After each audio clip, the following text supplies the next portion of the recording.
बघा, सामान्य शब्दात असेल प्रश्नपुस्तिका 2025. वरील तुम्ही पाहिलं तर महाराष्ट्र गट क सेवा संयुक्त पूर्व परीक्षा 2025 परीक्षा दिनांक 11 जानेवारी 2026 आहे मित्रांनो, 2026 आहे. प्रश्नपत्रिकेमध्ये 81 वा प्रश्न काय मित्रांनो? 81 वा प्रश्न असा आहे, एका संख्येची 4 पंचमांश, 4 पंचमांश, एका संख्येची 4 पंचमांश ही त्या संख्येच्या 60% पेक्षा 10 ने जास्त असल्यास ती संख्या कोणती? दुसरा प्रश्न मित्रांनो, मिश्र धातू ए आणि बी मध्ये तांबे आणि जस्त यांचं प्रमाण अनुक्रमे 4:3 आणि 9:5 असं आहे. हे दोन्ही मिश्र धातू समान प्रमाणात मिसळून सी मिश्र धातू तयार केल्यास त्या सी मिश्र धातूमधील तांबे आणि जस्त यांचे प्रमाण किती असेल? याच्यातलाच तिसरा प्रश्न आहे मित्रांनो, म्हणजे 83 वा प्रश्न आहे.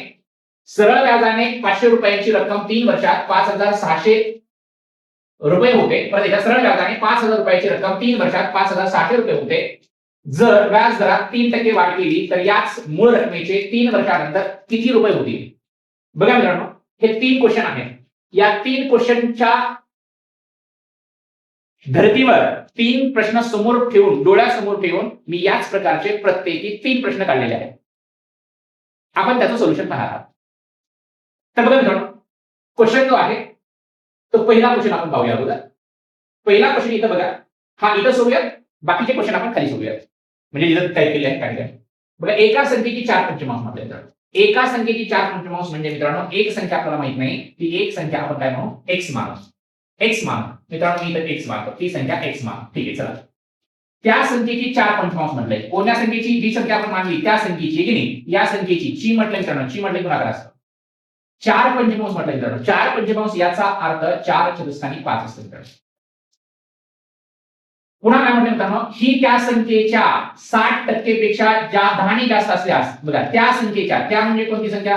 त्या संख्येच्या म्हणजे त्या म्हणजे ही मूळ संख्या एक्सच्या. म्हणून बघा इथं तुम्हाला काय करावं लागेल? एक्सच्या म्हटले, च्या म्हटले बनवले, एक्सच्या किती टक्के म्हटले मित्रांनो? 60. 60% टक्के आपण कसं लिहितो? 60/100 असं आपण लिहितो. 60% पेक्षा 10 ने जास्त म्हटलं मित्रांनो, 10 ने जास्त म्हणजे या संख्येच्या कितीने जास्त? 10 ने. म्हणून मित्रांनो याच्यामध्ये 10 लिहून घ्या, 10 ने जास्त. काय करणार मित्रांनो आता तुम्हाला बघा या पद्धतीचं इक्वेशन मिळालेलं आहे, मला सोडून घ्यायचं आहे. बघा, 4 गुणवले सॉरी x गुणवले 4/5 बरोबर x गुणवले 60/100 प्लस 10. कसं सोडवणार? यांचा आणि याचा भागाकार करून घ्या. 5 ला 4 ला भाग जात नाही, म्हणून काय करा? भाग बसला शून्याचा, भाग बसला शून्याचा. बघा मित्रांनो, इथं मी इथं लिहितो, भाग इथं लिहितो, भाग बसला शून्याचा. पॉइंट द्या, 4 वर 0 घ्या, 45 इथं आले 8. 8 गुणवले x आहे मित्रांनो, गुणवले x. ठीक आहे, 8 गुणवले x बरोबर ना? बरोबर.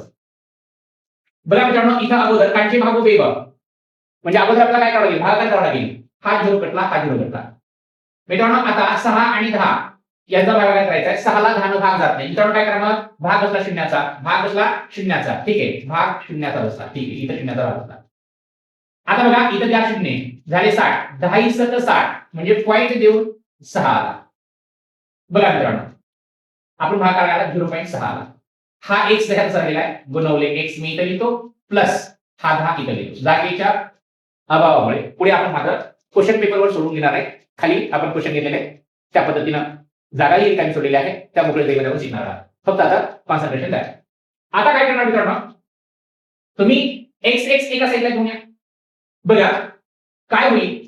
8x आले, 0.8x आले आणि 0.6x आहे. म्हणजे मी याला असं लिहू शकतो, 0.8 गुणवले x म्हणजे x या अर्थाने हे अधिक मध्ये आहे मित्रांनो, हे अधिक मध्ये आहे. इकडे येताना कशामध्ये येतील? वजा मध्ये येतील. म्हणजे 0.6 गुणवले x म्हणजे ही x. बरोबर काय आहे मित्रांनो? तर बरोबर राहील फक्त 10 मित्रांनो. काय राहिलं? 10. हीच प्रोसिजर बघा मित्रांनो, 0.8x मधनं 0.6x गेले. खाली किती मित्रांनो? सरळ सरळ 0.2x आहे. 0.2x बरोबर त्या ठिकाणी काय बरोबर? इतर राहिली संख्या 10.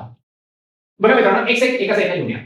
x एका साईडला आले, अंक पलीकडे घेऊन जा, एका साईडला घेऊन जा. हा इथं राहिला x बरोबर. हा 2 आणि x म्हणजे 0.2 आणि x एकमेकाला गुणाकार आहेत. म्हणजे इकडे 0.2 हे 10 ला कशात जातील? भागाकार जातील. बघा मित्रांनो, 0.2 भागाकार केले. आता x बरोबर भागाकार करून घ्यायचा पण मित्रांनो इथं पॉईंट आहे पॉईंटला 100 ला भाग द्यायचा आहे मग आपल्याला पॉईंट काढून घ्यावा लागेल पॉईंट काढण्यासाठी काय आहे समजा खालच्या संख्येला जर पॉईंट असेल खालचा पॉईंट काढण्यासाठी जेवढे अंक आहेत तेवढे शून्य वर द्यायचे असतात पॉईंटच्या उजवीकडे एक अंक आहे मग वरी आपल्याला संख्येला काय करतं 1 0 द्यावा लागतो तेव्हा इथला पॉईंट निघतो आता इथला पॉईंट निघाला मित्रांनो इथला पॉईंट निघाला आता इथे राहिले 100 आणि खाली दुसरी 2 राहिले चला आता दोन भागून घ्या बे 1 बे बे 5 10 आता इथे 0 बे 0 0 म्हणजे मित्रांनो हे जी उत्तर आलेलं आहे 50 आलं म्हणजे x बरोबर काय x बरोबर 50 मग आपण काय केलं माहितीये का x कुणाला म्हटलं होतं तर x ही आपण एक संख्या म्हटली आहे की x ही संख्या मानली होती तर इथे जी x आलेला आहे ही x म्हणजे 50 आहे म्हणून बघा ती संख्या कोणती असेल तर ती संख्या कोणती ही x ही संख्या आहे x म्हणजे कोणती x म्हणजे 50 मग पर्याय क्रमांक काय माहिती का पर्याय क्रमांक 3 हा त्याचा काय आहे